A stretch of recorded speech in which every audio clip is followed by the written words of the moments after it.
right, boys and girls. It's time for Jerry's Outdoor Show.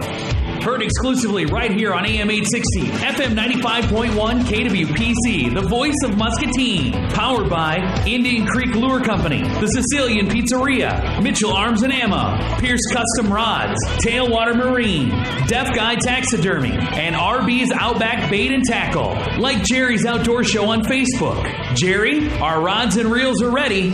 Let's go fishing. All right, it is a good Friday morning out there, a little soggy overnight. When I was driving in, I don't know, is it creek or cricks? Well, in Iowa, it's crick. It's crick. What about in Illinois? Well, I'm not rightly sure about that one, but it's ironic you bring that up. Just recently, there was a vocabulary issue on TV about that. Oh, really? And the majority of Iowans do pronounce it as crick. Right. Crick. Well, I know you're an Iowa native your whole life, but I always notice when you say wash, you say wash. Wash. Okay, you add an R to it. So that's kind of like Washington. You know? Yeah, go down there and wash your clothes in the crick. Yeah. But they were pretty swelled up. I don't know, what did the official rain gauge say out there at the Lonnie Ford game? 5 inches. 5 inches? 5 inches, yep. What did you... I had 2.5. You had 2.5? Yep. And yeah, the cedar, there isn't a sandbar left on the cedar. Oh, no. It's rising fast, and Mud Creek and Mud Creek and Sugar Creek are both bank full. Yep, they are bank full. Yep. So there you go. So... Wes is sitting in here for Timmy this morning. He goes, well, you got a fishing report? And I said, it just flew out the window last night. I did look at the river gauge, though. The river gauge is still down around 8.5, 9 foot. It might hold out till tomorrow, but that should just all of a sudden jump, shoot right up. Which, that's great for flathead, no? Is it? Well, it's a river rising. It's too fast out there on the cedar. Oh, right. Yeah, it's just brown. Oh, yeah. As all could be out there in the cedar. Right, and that's what you want to pick your catfish up in is nice brown. Put them in your flesh tank. Hey, if you haven't guessed it or not, you're on Jerry's Outdoor Show. Second part of the show here. I got some very special guests with me from the Muscatine Search and Rescue. We'll be talking to them after our first break here. If you have phone calls or anything like that, I encourage you to call in, ask questions. I'll have a bunch of questions, but I want to preface this interview with these guys. Now, if you read the paper, the news, and all that, we know we had a tragedy last weekend down in the Port Louise area. I did not bring these guys in here to discuss that. So if you have questions, please be respectful of the family. And we're going to get to them, and we're going to talk about everything they do. But we're not going to discuss what happened over the weekend. So with that, that's all I want to ask. Now I got a little story to tell you. Do you got that queued up? No, Here we go. Busy boy. Here, how about if I sing it for you? Okay. So here it is. My good buddy Randy called me up. Easy. And he said, you know what, buddy boy? Because I got this pond out by Durant. I want to take you out there fishing. Anticipation, boys. Anticipation. He said, you know what? It hasn't been fishing in a long time. I'll tell you what we do. It's too hot Wednesday to go, and it's going to be warm on Thursday. But Friday morning, we'll get up at 5. I'll be up your house at 5 o'clock with that boat. We'll take my 2-man boat, buddy, and we're going to have us a good time. So last night I rearranged my tackle box and all that. He don't watch the news, by the way. I checked before. Well, he didn't see it coming. It can change at any minute. Oh, I saw it coming. Not the weather, what you were going to do. Yeah. So I'm sitting out there at 4 o'clock this morning, all excited to go fishing with my good buddy Randy. I'm sitting out there on my porch with my fishing poles all lined up. Kind of like a child of a divorced parent. That's waiting for right here, buddy. Waiting for their dad to come pick them up. So every headlight I saw come down. Is that Randy? Oh, that's not Randy. So finally, about 7:30, the wife come out and says, "Why don't you give up? He's not coming, Jerry." So I grabbed my stuff and put it away in the house, and that's sad story. Sad story. Wah, wah, wah. No, I knew. Well, yesterday when I was up in Iowa City, It really poured rain up there real early, and man, once that rain moved off, that humidity jumped up to about 209%. Right. Oh my goodness! And the way it was coming Yeah. at an angle. You was getting hammered up there, Yeah. and we was just, seeing it coming in from the west. Right. And then the old boy that lost his mobile home took off the bedroom. Yeah. There's still the other tree standing there. Oh, I no. said, yeah. Silky got hit again. No, I don't know. He didn't call me, so I'm taking it. No news is good news. Maybe he was on the phone. I Here would he have been called sleeping ya. in my truck last night. Yeah, there We you had go. some pretty good winds with that, too. We had some pretty good thunder boomers that came through. I think the majority of it up by my place was probably about, 1, 2 in the morning? Yeah, that sounds about right when they woke me up a little bit. Right. Yeah. Well, see, I went to bed early so I could get up early. To get Oh, I see. But it didn't. Lonnie, I'm not on the side of the window with you. It didn't happen for me, but maybe some of you other people out there have good friends that'll come through for you. But anyway, Lonnie, talking about you, we know you're a waterfowler. You must be getting your itch on.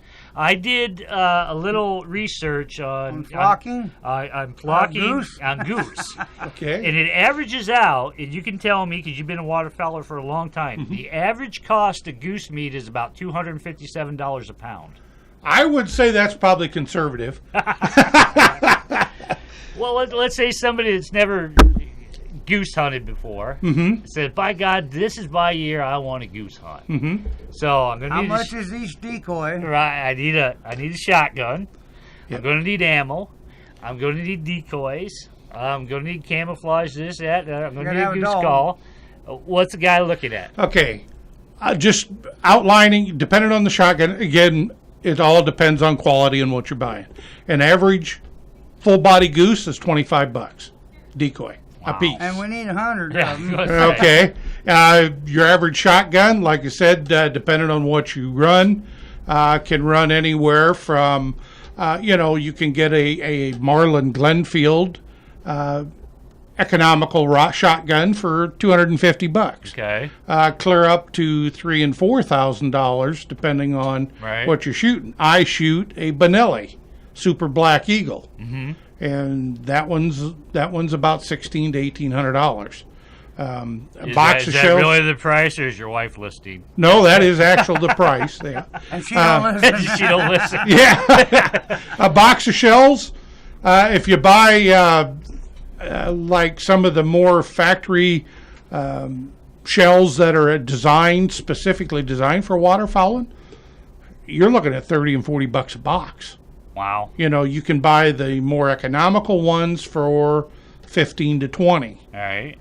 My granddad So- had a box left over, but it's that lead stuff, I think. Yeah. Yeah, and I got a hold of some of those from, I think it was an uncle one time, that was still paper shell. Wow. And he had loaded them himself and they sweated.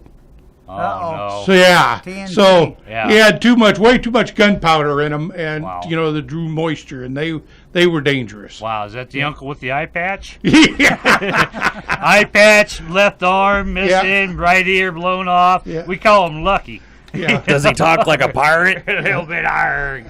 So, with the numbers you rattled off, we're easily up into the $4,000.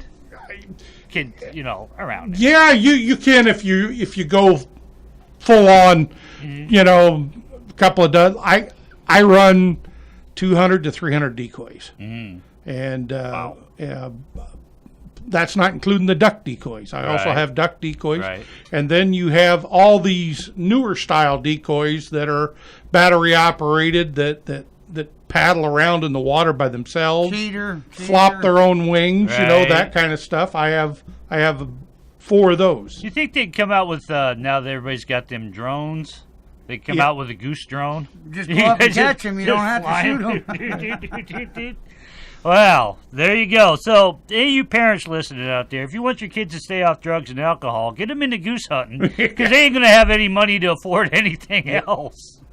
My goodness. So, and then what's your limit on ducks? Right Or now, goose. you're entitled to 4 ducks, 4 ducks. but only 2 of those can be mallards. 2 wood ducks, and then you can get one hen. Geese, you're limited to a day. Right. Your possession limit is twice the daily limit, you know, Okay. or once the daily That's limit. geese. So. What is it on goose?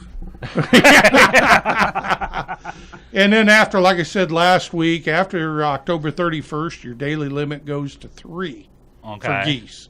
Wow. For geese. Yeah. And they're good eating.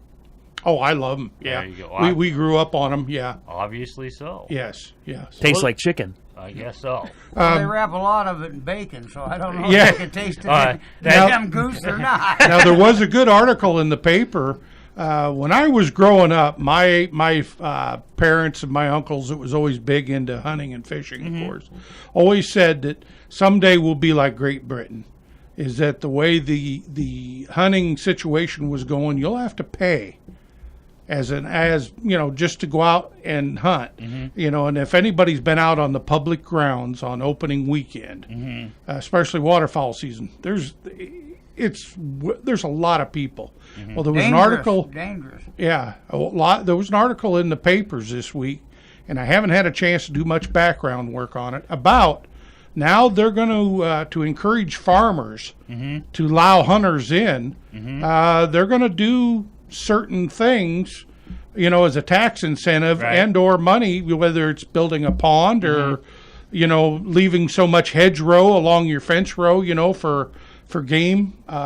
They're actually seriously looking into funding a lot of that to allow the hunters on properties that are so badly, like our public ground, in my opinion, is well overhunted. Well, you know, Joe says the same thing. Joe Fordyce, our conservation officer, he goes, you go out to Wheezy Slough. Yep. All it is guys from Davenport and Bluegrass are all down there, Yep, you know, and exactly. it's loaded up. So, and that was the thing. I went out Friday night and I went out Saturday night on our Friday night I was on pool 17, and then Saturday night I was on pool 16, and the duck blinds just all of a sudden, boom, everywhere.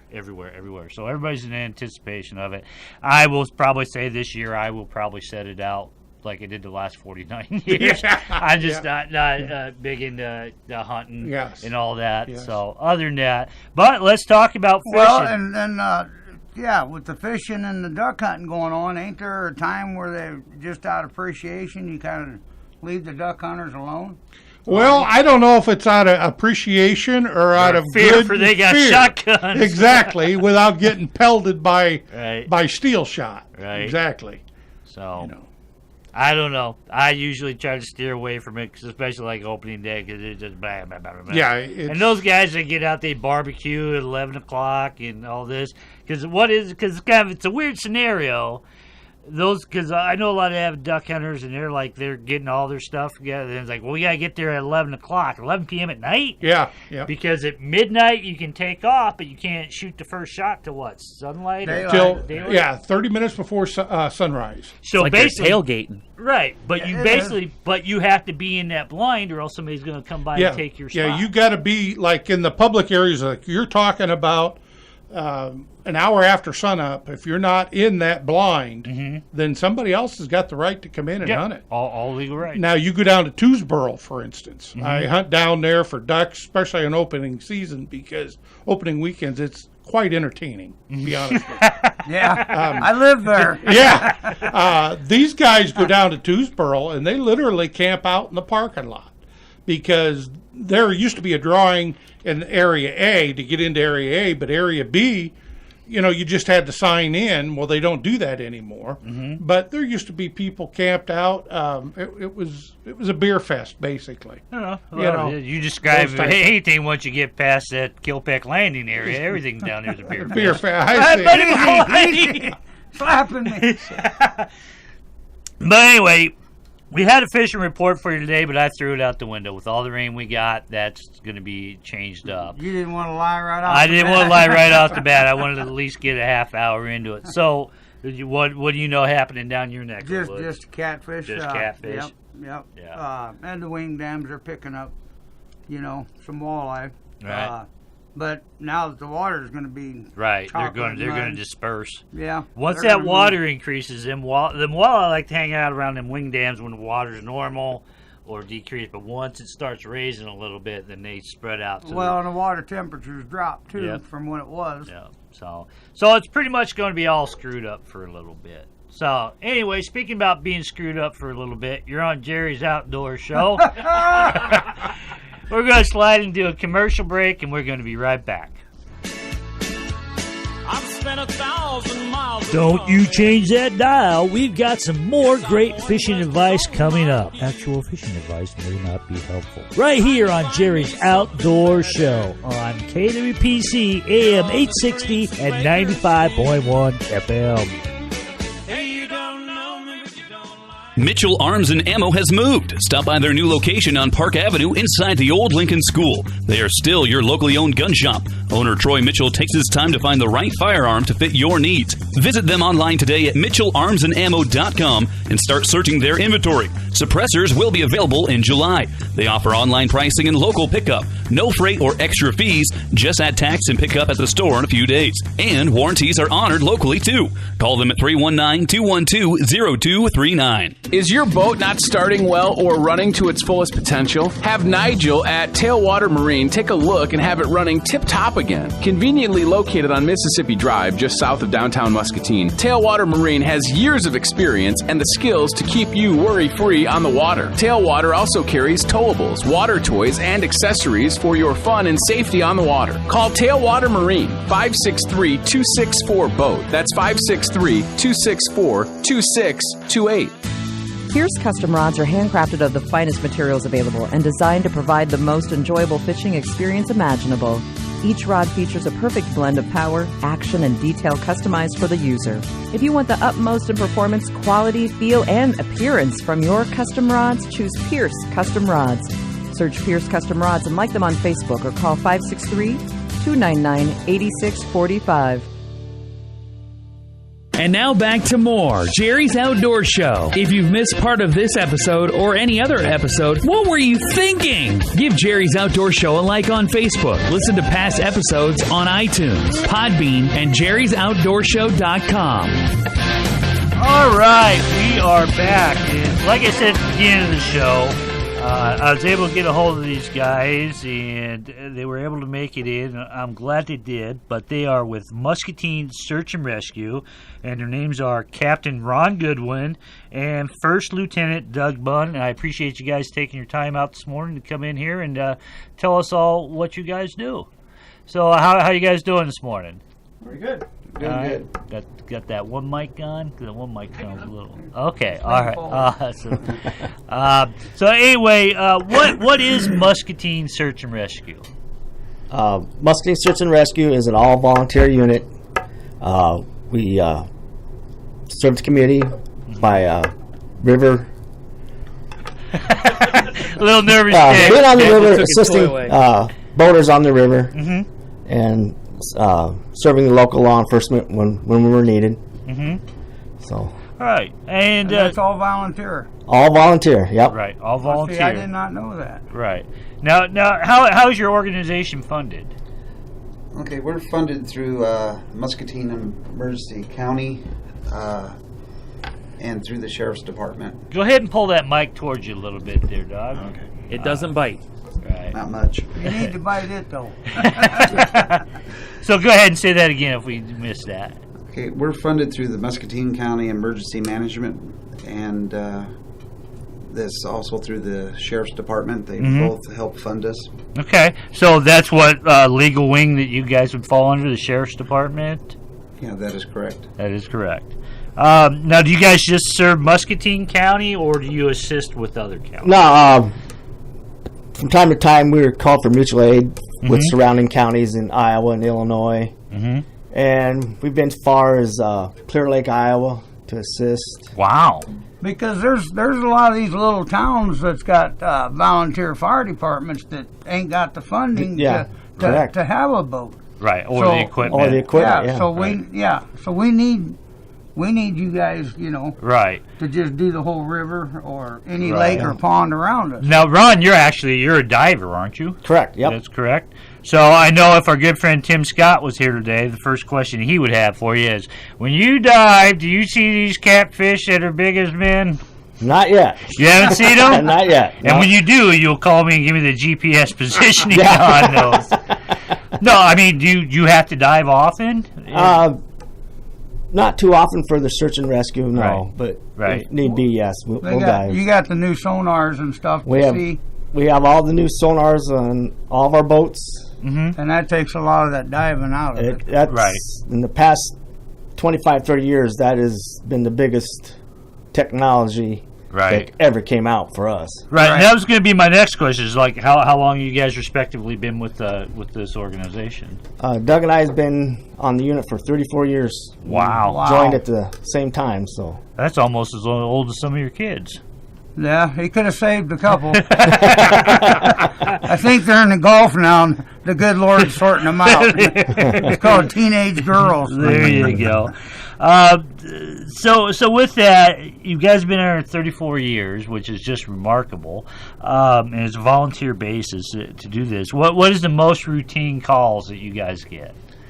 I think it's always been stranded boats. Mm-hmm. Somebody with motor problems. The people hit wing dams by not knowing the river. Right. Screw up the motors and.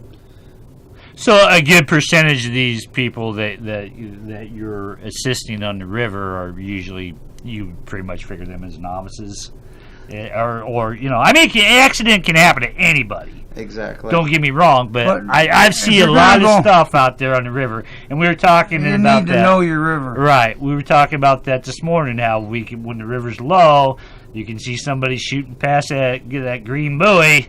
A little bit too close. You honk. Well, there goes a lower unit. Stuff like that. The other thing, I know people get out there recreating and they like to take some adult beverages with them, and sometimes I see that causes a lot of poor judgment, as you would say. Well, Friday night, we were out fishing, like I said, on Pool 17, and we come across a couple guys in a 12-foot john boat, and we went by them, we looked at them, and I could tell the top of the motor was off, and they kind of flagged us over. Went out there, motor seized up, no life jackets, no paddles, no horn, nothing. And like we were talking earlier, they had the OR on the side of their boat. For anybody that doesn't know, that means owner responsibility. But these guys, if it wasn't for us going down that back chute, I don't know why we did. We would have went down the normal chute, but we went down the back chute, and there they was, hung up. So we had to, their anchor was hung up, motor was shot, the rope was like from a museum in the 1920s because it was all shredded. And it's like, man, you boys really took a chance coming out here like this. Along the same lines, above the Muscatine Dam there, I don't know if you've ever seen the article. There was one talk at one time of making a movie about it. But back in, I want to say the early 50s, late 40s, duck hunting has always been real big up around that area north of the dam. Mm-hmm. And they lost a lot of duck hunters who got stranded out there in small boats. They tried to make it back to shore. Right. A lot. I want to say that it was almost in the double digits of people duck hunters that had drowned. Mm-hmm. And then that's not to include the people who stayed in their duck blinds to ride this quick moving storm out, froze to death in their duck blinds. When was this? And this was, it made all the Game and Fish, Sports of Fields, all the name brands or magazines at the time. But I want to say this was late 40s or early 50s. Okay. Maybe listeners out there's got the date on this, but it was quite a it was quite a deal. Right. Absolutely. Like I said, for you people listening along at home there, if you have any questions for the guys, just feel free to give us a call at 563-263-8600, and we'll get them on the air. Now, getting back to Ron and Doug here, what kind of, do you guys need training if somebody wants to volunteer? What kind of training do they need to be a member of the search and rescue? When you first fill out an app, we would like you to have first aid and CPR, but that's not required. We have training sessions. You can pick that up. Mm-hmm. And then also, you need boating safety before we let you operate a boat. Right. Then you need your NIMS certification and a valid driver's license, and then any other and a clean record. Okay. So what was that one? The NIMS, National Incident Management System. Okay. It's for like who's in command. Like an instant command. Okay. Command structure. It's through FEMA, so okay, right. Basically, it's counter responsibility. Right. So. Exactly. So if the boss says something, damn it, pay attention to the boss. Right. Right. Which that's becoming a dying art form anymore. Yeah. But anyway, so there is a structured chain of command. Oh yeah. Yep. And now, do you guys go out on every single call, or? We try to. Yeah. Okay. If work allows it, and yeah. How much does an average call consist of? I know I'm painting that with a wide brush. I mean, are we talking an hour, 2 hours? Some I know if it's an actual search thing can take days. Yeah. Weeks. Yeah, exactly. But it just to get your stuff out the door and headed to the water is going to take you 30 minutes. Well, not so much anymore. Right. We are paged out through text messaging through Muscom. Right. I could be at the shed in 2 minutes. I live that close to the shed. Right. So, yeah. Well, and see, I live right down there by Kilpeck, and my future son-in-law is joined volunteers up there at Grandview. Mm-hmm. And I keep a boat right there in my front yard. It's ready to go, hook on and go. But because we live right there, and sometimes DNR will get a hold of me when they got a boat stranded back up in behind the breaks there, because I can just go over the levee and jump in a boat and go. Mm-hmm. And I picked up 2 boats that was stranded up in there during floods. They got up on the island and the water went down before they got back. So here's this big old fiberglass boat setting up on an island, which is hard to get off, ain't it, Lonnie? Yes. Yes. I got to go to them Cedar River boys. They know a little more about that than Well, I you do. know what? If you trim that motor up real high, usually you can float right off of it. We were talking about that a little bit this morning. Yeah. So say somebody's listening out there and they say, "Hey, by gosh, I think I want to volunteer to be with the Muscatine Search and Rescue." How do they go about that? Who do they contact? How do they get the process going? Okay, they can contact either Ron or myself. We have a monthly meeting, and it's on where the old work release was on Washington Street. There's a pole building out behind there. Right. Randy goes, right, yes, I know where it is. I know exactly where that one is. That's our shed, and we hold meetings there every first Thursday of the month at 6:30. People would like to stop down and sit through a meeting, and if they're interested, we can get them an application and get it filled out. Now, is that right there in that building or the building behind it? It's in the building behind it. It's in the Okay, pole building behind. All right. So like I said, you guys 34 years been out there on the river. What is the most simplest thing folks on the river should do to, have you guys to not meet you guys on the river? What do you think is the most common thing that you see is overlooked by folks out there boating? Believe it or not, it's common sense. Okay, that's a tough one to fix. You need to be safe. You have to have anchor, life jackets, oars. Ensure that you have everything accessible. Right. So a lot of people will put their life jackets under a seat. Right. They're not accessible for an emergency. I guess let me redefine that question. What would you think would be the one piece of overlooked safety equipment? Like you said anchor, life jackets, horn, whatever, paddle that people don't have on their boats. And if they only would have had that one thing, they wouldn't have had to call you guys out. Besides common sense. I mean, I'd hate to put you on the spot there. No, it's. I think having the life jackets. The life jackets, right? Accessible. Accessible. Yeah. Right. Well, that's why when you fall out the boat and you're no jacket on, your pants are unzipped. Right. Guess Exactly. what? Well, we had this on, and like I said, not to make light of what happened. You know what? I'm going to avoid that. I was going to say, Jerry, in my experience being on the Cedar, because I had a boat before I had a vehicle.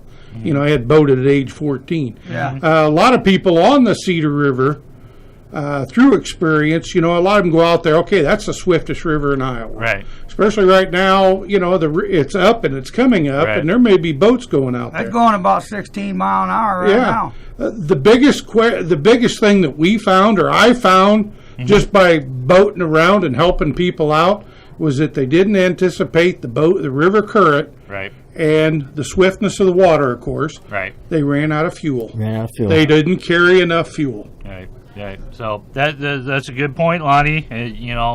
Stuff like that, like these gentlemen were saying in there.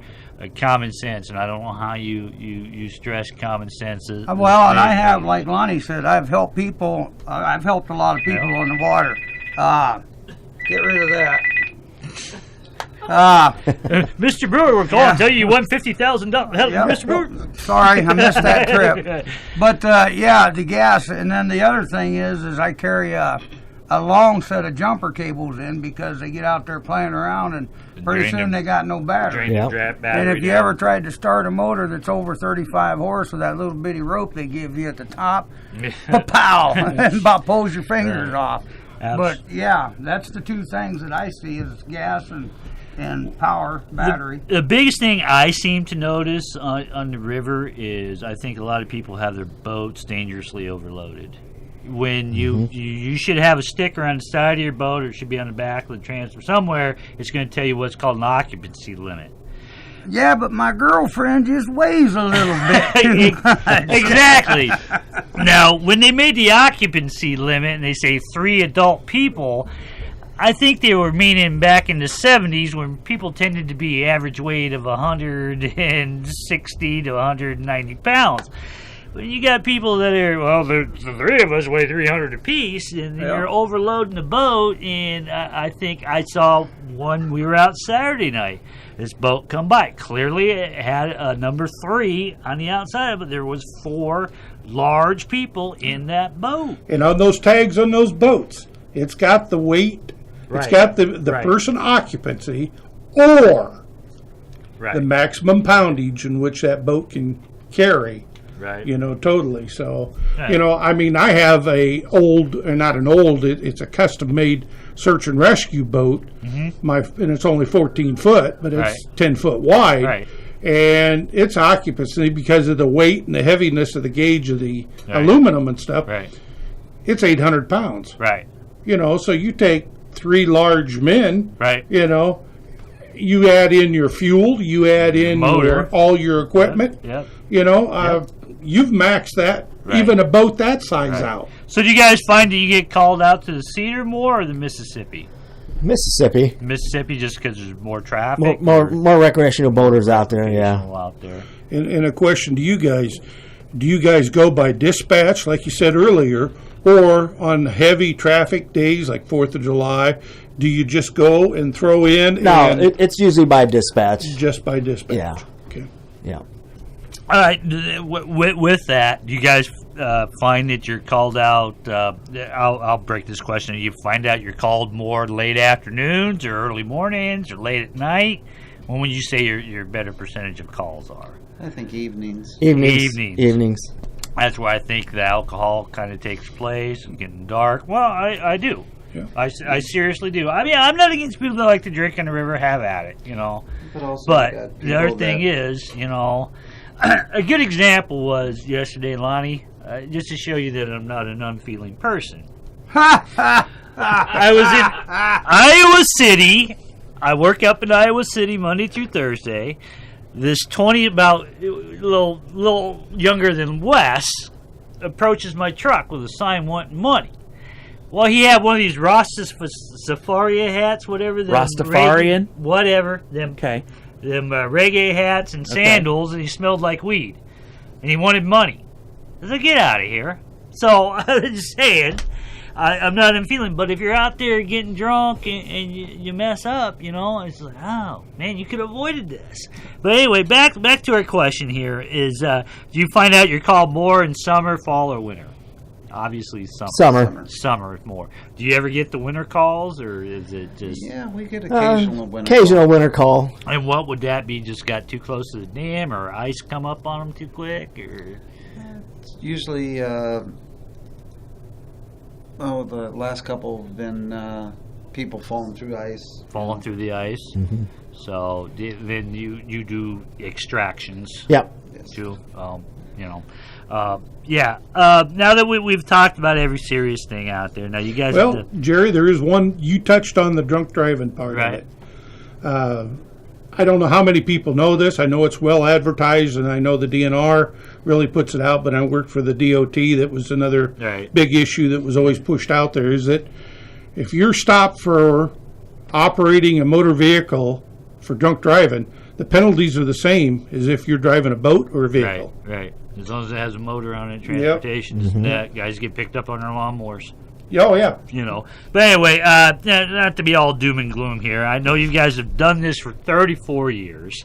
And as part of the community here in the boating community and fishing community, I want to thank you for what you guys do.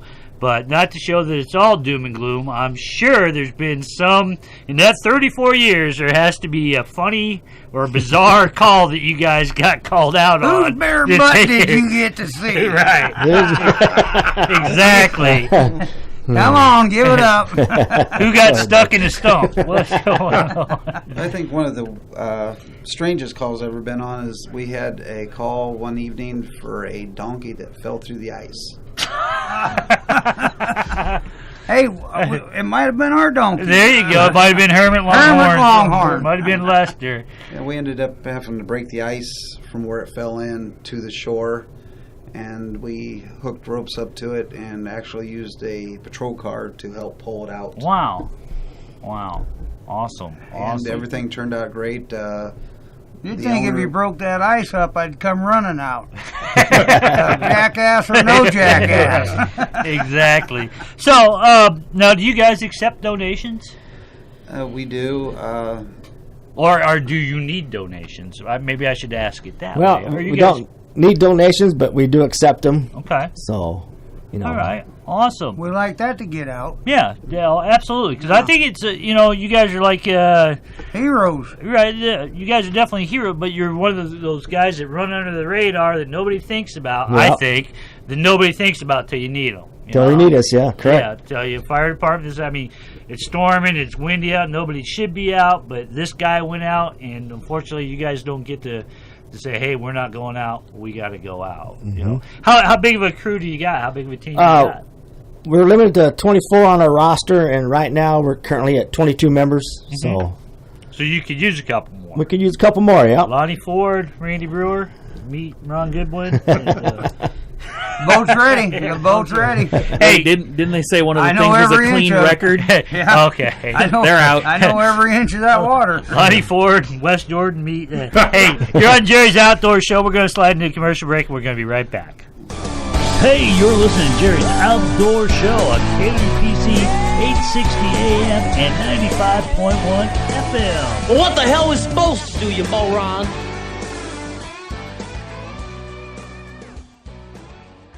Indian Creek Lure Company is your family-owned tackle shop. They carry the finest in bass fishing products. They carry items not found anywhere else. In fact, if they don't have it, you don't need it. Indian Creek Lure Company specializes in the more specialized tackle. Indian Creek also carries Dobbins and Denali fishing rods, as well as their own line of Indian Creek rods. They can help you spec out a custom rod that's the perfect fit for you, and they cater to bass clubs and tournament anglers. Check out their website, IndianCreekLures.com today. Are you looking for a reliable taxidermist who does superior work? Here's taxidermist Shannon Spooner telling you in sign language why he's the best around. Oh, we forgot to mention, he's deaf. Deaf Guy Taxidermy in Clinton mounts every type of game imaginable, from deer and coyotes, fish and ducks, you name it, he can mount it. Text him, please. Don't call 563-613-4411 or send him an email to deafguytaxidermy@icloud.com. Deaf Guy Taxidermy, proud sponsor of Jerry's Outdoor Show. Listen on KWPC Friday mornings at 10 a.m. Shannon wishes he could. The place where he was born and raised. Sounds like a place to fish or baiting down at the bottoms. This is Randy Brewer from the Outback Bait and Tackle Shop. When you're ready to go fishing, to hit the river and local fishing holes, come and see me. I've been fishing our local areas for over 40 years. I'll be able to set you up with the right bait and tackle for our fishing holes in the area. I'll even throw in some of my experienced fishing advice. So before you head out to your fishing hole, come see me at the RB's Outback Bait and Tackle, located 16114 County Road X61 here in Muscatine. Call me at 563-506-0490. Sign says 9 to 5. Call anytime after. We'll get your bait. That's a spicy meatball. The Sicilian Pizzeria in Wilton is now serving domestic and import beer plus wine that complement all the great dishes prepared by owner and our friend Gary Brown. The Sicilian brings you the taste of New York Sicilian-style pizza plus Chicago favorites like Italian beef, meatball, and many more delicious authentic sandwiches. Really hungry? Order a Chicago-style stuffed pizza. Mouth-watering good. It's the Sicilian Pizzeria, 912 West 5th Street in Wilton. Call and place your order with Gary today at 563-732-9396. Satisfy your taste buds with the Sicilian. And now back to more Jerry's Outdoor Show. If you've missed part of this episode or any other episode, what were you thinking? Give Jerry's Outdoor Show a like on Facebook. Listen to past episodes on iTunes, Podbean, and jerry'sOutdoorshow.com. Well, good news, everybody. And my app just went off and said the flood warning here expires in 8 hours and 38 minutes.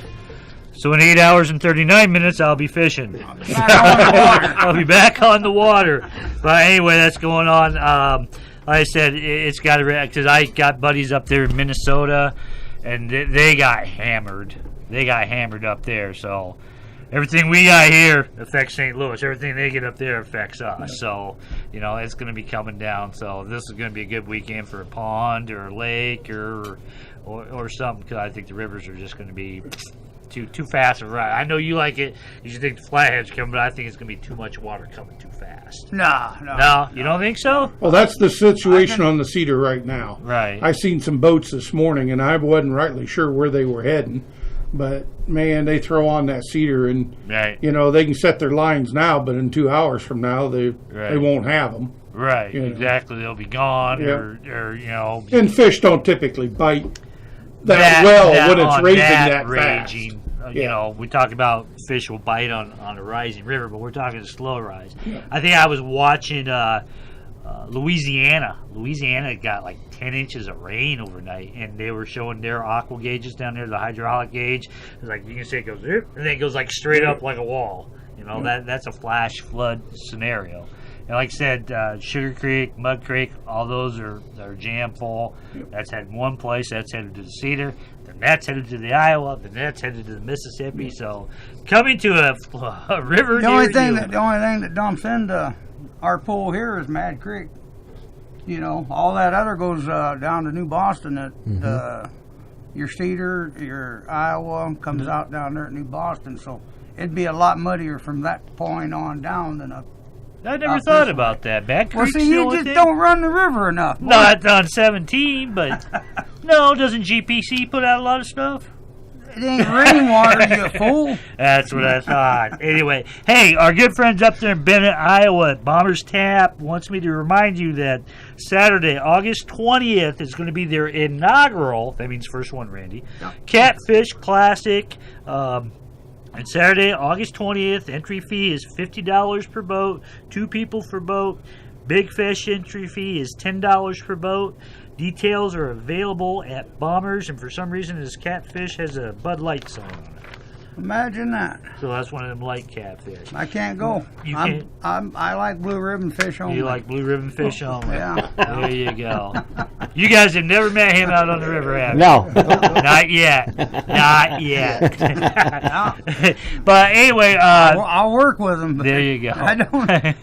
If they find me, they're probably where they're not supposed to be. Don't go through his wallet. You ain't gonna find nothing. But on the other side of that, the flip side of that, a good friend, Skyler Bowman, your nephew, right? Yeah. He's got his S&S Catfish tournament going on August 19th. So that's the day before that? That's the day before that. I believe this is supposed to be Sunday, August 20th.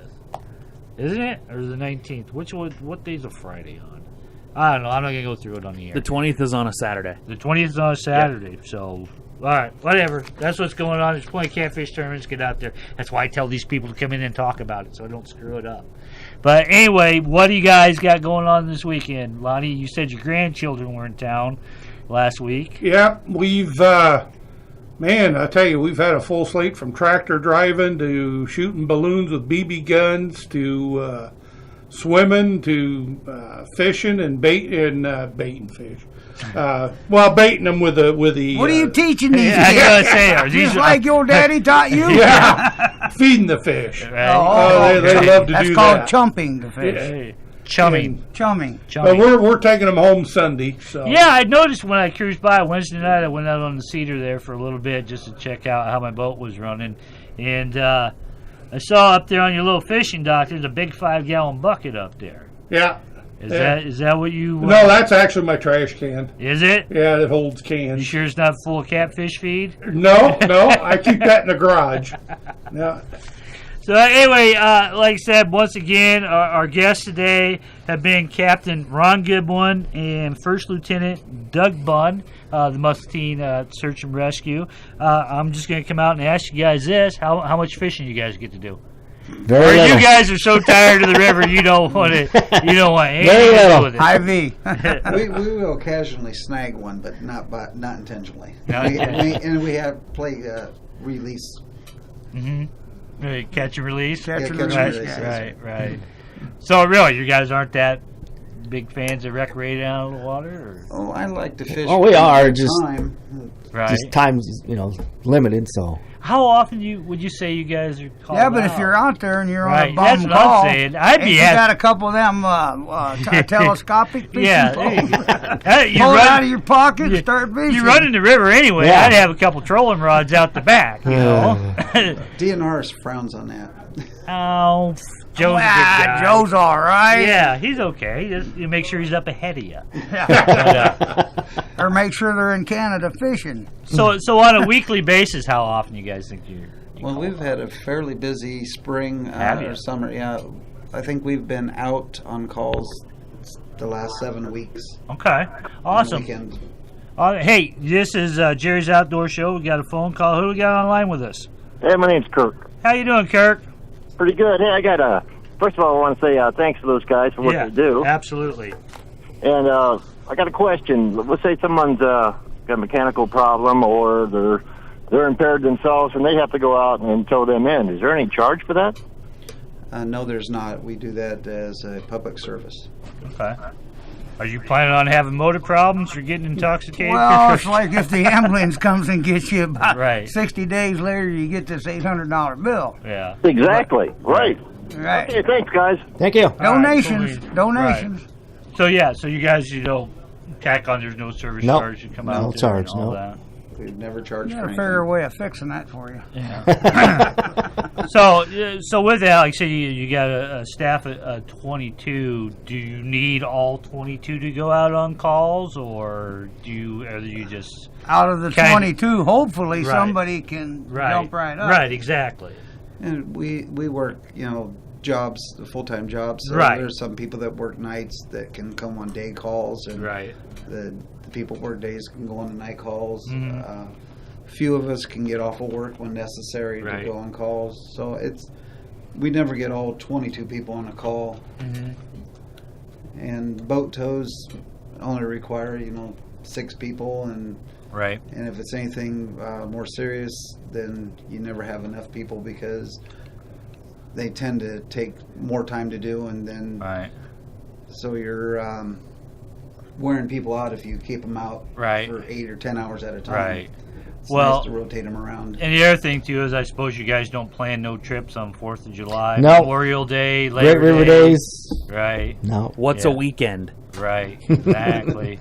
The other thing that How many boats do you have? 1 or 2? 4. Oh, 4. Yep. well, that's what I was going to bring up. We got the second Jerry's Fish Fry coming up down at the VFW on Saturday the 24th, which is in the afternoon, And when I opened the bait shop up there in Wilton, you guys came out and did a display of some of your equipment and stuff like that. You guys are more than welcome to if you guys wanted to come down to the VFW on that Saturday and bring your stuff down. I'll make sure you get a free plate. Yeah.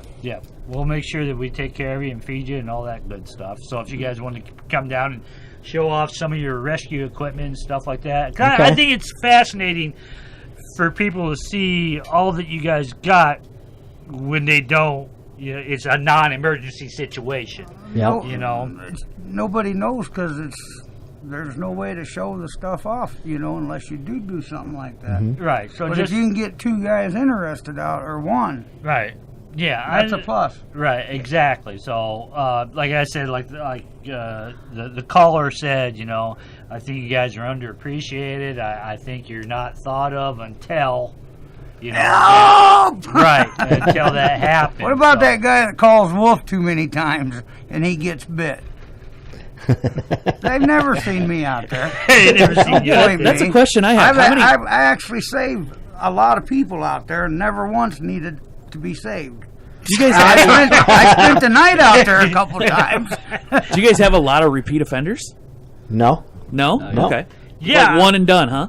I would think if they're called out on a serious thing, I think that pretty much straightens you up to fly right, because it can turn dangerous in a moment's notice, and it can freak you out. It's just like hitting a deer out on a country road. The first time you hit one, boy, that makes you ever cautious afterwards about cruising that. I know you guys absolutely. I would just have to guess that night calls are the absolute worst. Would you agree? I agree. Yeah. Yeah, if you're out there searching this and that. I mean, have you guys ever been dispatched and then all of a sudden, hey, we don't need you, get ready, you get put in, and several times, several times. And that's not a bad deal. That doesn't bother us. Yeah, doesn't bother us. Okay. So you guys are on Facebook. Do you have a website? Do you have anything so the public can get a hold of you? Due to HIPAA laws, we don't have a Facebook site. Members aren't allowed to post anything. Okay, right. So, right. Yeah, so. Right, absolutely. So I was just saying if any of this is intriguing to my listeners out there and they wanted to donate or they wanted to volunteer, what's the best way to get a hold of your organization again? Like Doug says, come to a meeting first Thursday of every month. Okay. At 1300 Washington Street. Mm-hmm. Or when we're out and about, we do carry applications in the truck. We can hand them out. Okay. Or you can contact us. We could probably leave our numbers put up on your Facebook site if that's okay. Yeah, that's fine. That's perfectly fine. So anyway, like I said, I really appreciate the job you guys do out there. Like I said, it's one of those things. Unfortunately, we need it for when you don't want to be out there and then hey, nobody's coming to help me. Mm-hmm. That could be a scary situation. But I appreciate you guys taking your time this morning to be on here, and I hope it brought some awareness to the community. If you guys are going to be down there at the fish fry, it's usually a pretty big deal. So I would encourage you people that are going to the fish fry, stop by, check out these guys. Once again, his name is Captain Ron Goodwin and First Lieutenant Doug Bunn. I appreciate you guys being here this morning and being a part of the show. Okay, thank you. All right, thank you. That's pretty much going to wrap us up. What do you got going on this weekend, Monty? Grandkids are out of there? Well, there's a couple of things they want to do yet, and we'll probably be spending the weekend with them, but I am going to get back on the pond sometime this week. Well, absolutely. What about you, Randy? You going to Anticipation. Are you going to stand I'll me up be there Saturday? at 5 in the morning. No, actually, you were supposed to meet me at the pond, by the way. Oh, am I? No, you was supposed to meet me at the pond. No, you were coming up to my house. Here, I got $20. 2 miles. 2 miles. 2 miles to Durant? I told you it was 2 miles from that, and that's all I'm saying. This is a guy that shows up around 10. He waits for the clock to go around 10. Hey, this is Jerry's Outdoor Show. We're going to slide out of here. We'll talk to you all next week. You've been listening to Jerry's Outdoor Show. Special thanks to Indian Creek Lure Company, the Sicilian Pizzeria Wilton, Mitchell Arms and Ammo, Pierce Custom Rods, Tailwater Marine, Deaf Guy Taxidermy, and RB's Outback Bait and Tackle. Tune in every Friday morning at 10 a.m. right here on AM 860, FM 95.1, KWPC, the voice of Muscatine. Well, I love her, but I love to fish. Spend all day out on this lake, and hell is all I can. We are so glad you came. Bye-bye. Bye-bye. Bye-bye. Bye. Bye-bye. Remember, please discard all candy wrappers and popcorn containers in the nearest trash receptacle.